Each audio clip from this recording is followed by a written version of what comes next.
Oke, assalamualaikum warahmatullahi wabarakatuh. Hari ini kita akan belajar lagi, nggak bosan-bosan, mengerjakan laris manis kesukaan kalian. Ya, kita ulang dari depan, kita ulangi step by step dari depan sampai akhir mengerjakan CV laris manis.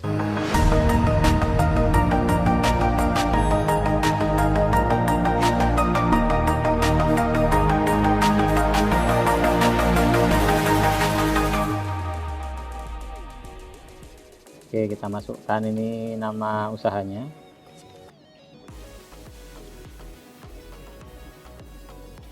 Bidang usaha bisa pilih others atau lainnya buat data usaha.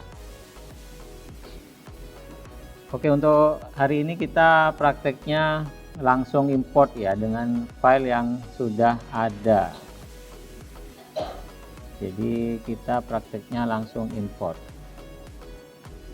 Bagi yang belum punya file importnya, nanti bisa buat sendiri file importnya. Caranya nanti ada di video yang lain.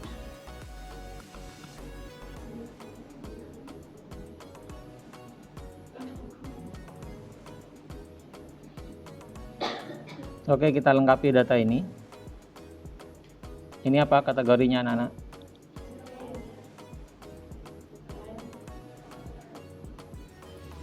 Retailer ya. Oke, kita isi ini retailer. Kita lihat soalnya. Nih kita lihat di sini di rincian CV laris manis, yaitu dia retailer ya. Oke, tanggal mulai datanya 31 Desember 2022.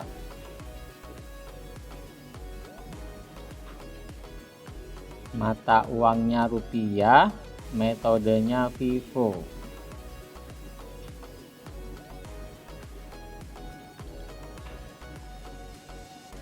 Oke, kita lanjutkan. Kita lanjutkan lagi ya ini ya. Pakai Accurate Online yang ini. Nah, ini yang sering kali kalian mungkin lupa ini ya. Harusnya diapakan nih? Di-uncentang ya, jangan dicentang ya. Jadi karena kita sudah punya daftar akun sendiri, jadi ini kita nggak usah centang biar nggak banyak-banyak akun yang nanti otomatis dibuat oleh Accurate. Harus sabar, apalagi bagi yang internetnya lemot, menunggu. Oke, kita sudah masuk ke tampilan Accurate. Langkah berikutnya apa?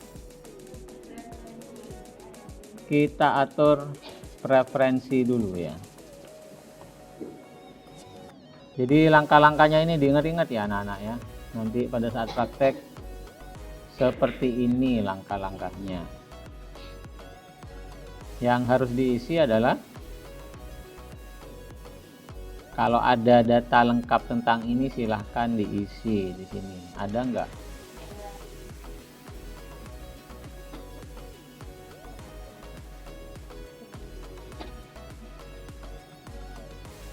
Sudah sampai ngisi alamat?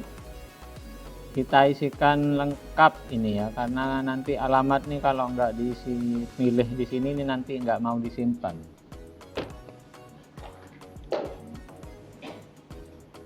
Oke, setelah ini ngisi apa? Mana yang harus di setting? Fitur ya. Oke, di fitur ini kita punya ada 4 tab di sini: perusahaan, penjualan, pembelian, dan persediaan. Kita setting dulu yang perusahaan, sesuaikan dengan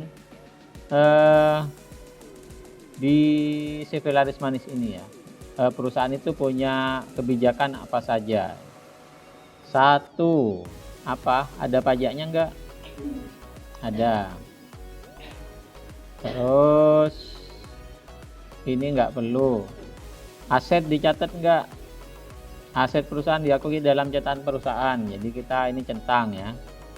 Anggaran dan target ada enggak di sini? Enggak ada ya. Kalau kita lihat di sini enggak ada anggaran dan target, maka enggak perlu. Terus kita lanjut ke penjualan. Ini penjualan, masuk ke penjualan di sini. Apa aja ini kebijakannya? Memberikan penawaran penjualan, maka kalian centang yang ini ya. Terus barang dapat diretur, berarti kalian buat retur penjualan. Perusahaan mengirim barang menggunakan jasa pengiriman, ada di sini nih, jasa pengiriman. Terus perusahaan menetapkan tenggat waktu pelunasan, maka itu ada harga diskon atau syarat pembayaran biasanya. Yang lainnya nggak ada di persyaratan di soal ini, di uncentang aja, jangan dicentang. Yang ini enggak ya.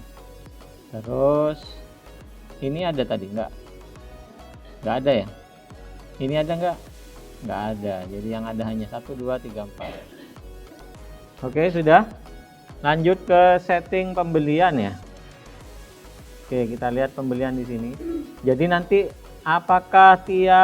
pertanyaannya adalah apakah tiap perusahaan nyetingnya sama? Enggak ya, tergantung kebijakan perusahaan masing-masing. Jadi kalian harus baca, jangan ngapalkan oh yang ini. Jadi tiap perusahaan, tiap soal, tiap kasus beda-beda.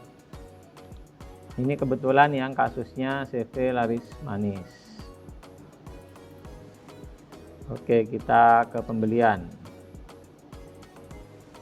Dalam pembelian, perusahaan membuat purchase order ke pemasok.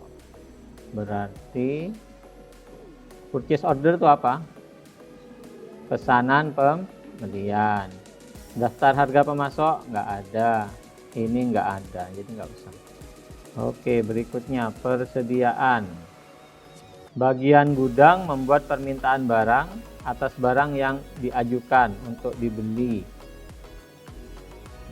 Jadi itu artinya permintaan barang. Apalagi syarat lainnya ada lagi? Nggak ada, berarti yang lain nggak usah.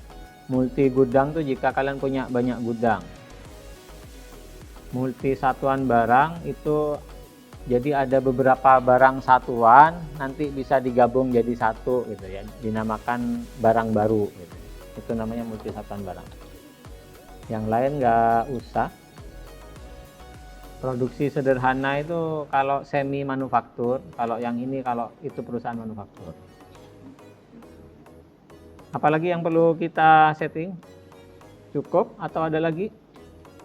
Nah, ini kita setting nanti, sesuaikan kalau kita sudah import akun ya. Sementara cukup sampai di situ, sampai fitur ini aja yang perlu kalian setting. Setelah itu simpan. Oke, itu namanya tadi adalah setup awal ya, sebelum kita setup awal untuk pengaturan preferensi ya.